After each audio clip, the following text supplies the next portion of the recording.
আসসালামু আলাইকুম দর্শক, আমি নাঈম ইসলাম আপনাদের সামনে আবার আরও একটি ভিডিও নিয়ে হাজির হয়েছি। সবাইকে আমার চ্যানেলে স্বাগতম। আজকের ভিডিওটি হচ্ছে এই বর্তমান বাংলাদেশের সবচাইতে বড় রাজনৈতিক দল বিএনপি। এই বিএনপির কর্ণধার আগামী দিনের ভবিষ্যৎ হলেন তারেক রহমান। দেখেন, তারেক রহমান যে রকমের কথাগুলো বলতেছে আসলে এইগুলো ভালো লাগতেছে এবং তার কথাগুলোর ভিতরে মানুষের আস্থা আছে। কিন্তু এই বিএনপির অন্যান্য যে নেতাগুলো আছে এদের অনেকের ভিতরে কথাগুলোর ভিতরে এই স্বৈরশাসক শেখ হাসিনার যে প্রেতাত্মারা ছিল তাদের প্রতিশ্রুতি ফুটে উঠতেছে। এজন্য আমাদের দাবি হলো এই তারেক রহমান তার নেতাকর্মী যারা আছে তাদেরকে একটা প্ল্যাটফর্মে আনার চেষ্টা করবে এবং তার যে মাঠ পর্যায়ে কর্মীরা আছে তাদের বিরুদ্ধে কঠিন থেকে কঠিন ব্যবস্থা নিতে হবে। কারণ আমরা স্বপ্ন দেখতেছি তারেক রহমানের মাধ্যমে আগামীতে সুন্দর বাংলাদেশ গঠন করা হবে। তার কথাগুলো অনেক ভালো লাগে, কিন্তু তার যে নেতাকর্মীরা মাঠ পর্যায়ে আছে এরা বোধহয় বিএনপিকে ব্যর্থ করতে বাধ্য করবে। কারণ এদের কার্যক্রম এগুলো যদি ঠিক না হয় তাহলে আগামীতে যদি ক্ষমতায় আসে আর তার নেতাকর্মীদের এই রকমের আচরণ যদি চলতে থাকে তাহলে ক্ষমতায় আসলেও টিকতে পারবে না। দেখেন, এই তারেক রহমান সকল মানুষকে নিয়ে সকল দলকে নিয়ে কিভাবে সুন্দর কথা বলছেন, বা আন্দোলনে অংশগ্রহণকারী সকল দলকে নিয়ে সরকার গঠন করতে চাই। তারেক রহমান বিএনপির ভারপ্রাপ্ত চেয়ারপারসন বলেন, আমরা যারা একসাথে স্বৈরশাসক সরকারের বিরুদ্ধে আন্দোলন করছি আমরা চাই সকলে মিলে এমন একটা সরকার গঠন করতে যেখানে সব মানুষ তাদের মতামত রাখতে পারবে। সকল মানুষ, বিরোধী দল যারা থাকবে তারা হবে স্বাধীন। এই যে গত এরশাদে যে আমরা দেখছি এরশাদ গৃহপালিত বিরোধী দল, ওই রকমের কোনো বিরোধী দল থাকবে না। যারা বিরোধী দল থাকবে তারা সরকারের ভালো কাজের মানে প্রশংসা করবে এবং খারাপ কাজ করলে সেই খারাপ কাজের গঠনমূলক সমালোচনা করবে এবং সেইগুলো ধরিয়ে দেবে। সকলে মিলে কাজ করতে পারি তিনি বলেন। বিএনপি নেতারা আন্দোলন করছে, তবে একক বিএনপির আন্দোলন সফল হয়নি। দেখছি আমরা অনেক সময় বিএনপি এবং জামাত তারা বিভিন্নভাবে এই শেখ হাসিনাকে হটানোর চেষ্টা করছে, কিন্তু তারা চেষ্টা করতে ব্যর্থ হয়েছে, চেষ্টার পরে ব্যর্থ হয়েছে। আরও অনেকগুলো দল এবং সমাজের প্রতিটি মানুষ একসাথে নেমে এসেছিল বলেই এই স্বৈরশাসক দেশ ছেড়ে পালাতে বাধ্য হয়েছে।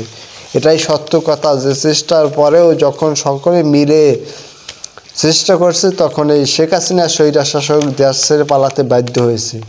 রোববার 8 ডিসেম্বর বিকালে রংপুর শিল্পকলা একাডেমি মিলনায়তনে রাষ্ট্র মেরামত, বিএনপির 31 দফা ও জনসম্পৃক্তি বিষয় নিয়ে প্রশিক্ষণ কর্মশালায় ভার্চুয়ালি প্রধান অতিথির বক্তব্যে কথা বলেন তিনি।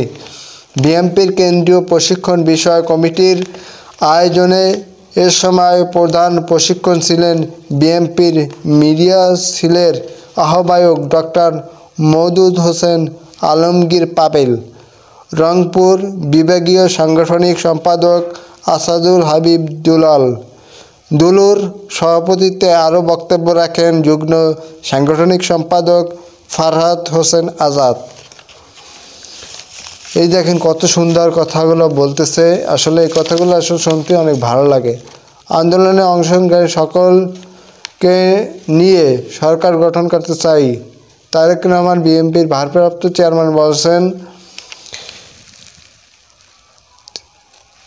এই তারেক রহমান দেখে কথাগুলো বলছে অনেক সুন্দর সুন্দর কথা, এগুলো আসলেই মনে লাগার মতো কথা বলছেন যে আমরা বিভিন্ন সময় আন্দোলন করছি কিন্তু আন্দোলন সফল হয়নি, একক আন্দোলন হয়েছিল বলে আমরা সেই আন্দোলন সফল করতে পারিনি। আগামী দিনের রাষ্ট্র পরিচালনায় আন্দোলন সকল দলের যেন অংশগ্রহণ করতে পারে উল্লেখ করে তারেক রহমান বলেন, আমরা বলছি সংসদে উচ্চকক্ষ এবং নিম্নকক্ষর কথা, যারা সরাসরি রাজনৈতিক দলের সাথে সম্পৃক্ত নয়। তারা দেশের জন্য কাজ করতে চায়, রাষ্ট্র গঠনে যুক্ত হতে চায়। এর মধ্যে হতে পারে সাংবাদিক, হতে পারে চিকিৎসক, হতে পারে আইনজীবী, কবি, সাহিত্যিক, ব্যবসায়িক, বিভিন্ন পেশার মানুষ। আসলে দেখেন, তাদের প্রতিনিধিত্বের জন্য আমরা বলছি উচ্চকক্ষ করা যায় কি না, যারা সেখানে যুক্ত হবে এবং রাষ্ট্র নির্মাণে কাজ করতে পারবে। ২৪-এর আন্দোলন প্রসঙ্গে তারেক রহমান বলেন, আমরা আন্দোলন করছি, তবে বিএনপির একক আন্দোলনে সফল হয়নি। আন্দোলন সফল হয়েছে সব রাজনৈতিক দল এবং সকল মানুষ মিলে। যখন আন্দোলন করছি তখন আন্দোলন সফল হয়েছে। তারেক রহমান বলেন যে দেশের এই মুহূর্তে সবচাইতে বড় দল বিএনপি, তাই বিএনপির প্রতি মানুষের আস্থাও বেশি। তাই আস্থার সম্ভাবনাকে তখন আমরা সফল করতে পারব যখন সকলে ঐক্যমত ও থাকতে পারব। বিএনপি বিভিন্ন দলের বিভিন্ন মতামত থাকবে এবং আমাদের এই ৩১ দফায় না পরিবর্তন করা যাবে না এমনটা নয়, অবশ্যই এটাতে পরিবর্তন করা যাবে।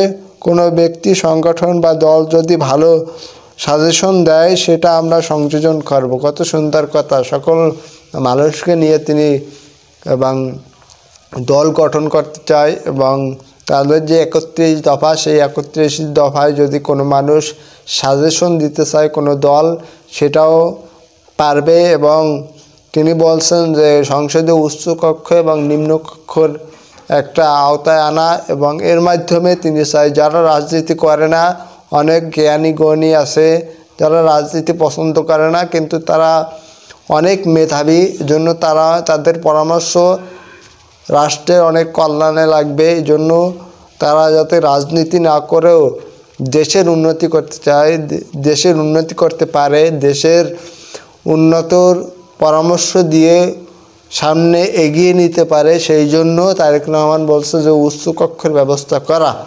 এটা অবশ্যই ভালো, কিন্তু এর অনেক খারাপ দিকও আছে এবং ভালো দিকও আছে। সব মিলাইয়া আশা করি ভালো হবে। তো দর্শক, ভিডিওটি যারা দেখছেন তাদেরকে অসংখ্য ধন্যবাদ। দেখা হবে আবার নতুন কোনো ভিডিওতে।